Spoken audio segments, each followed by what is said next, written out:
New at noon, a big music festival in Antioch scheduled for this weekend has been canceled. More than 100 acts were on the lineup, including Ludacris, T.I., and Bay Area rapper Mars.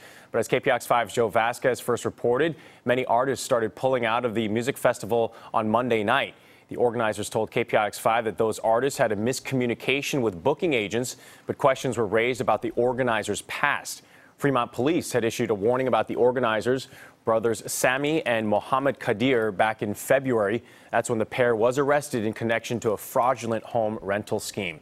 And the CEO of the venue, the Contra Costa Event Park, releasing this statement saying due to the promoter's lack of fulfilling contractual obligations between the Contra Costa Event Park and World Class Entertainment, Event Park management has no choice but to cancel the EXO Music Festival.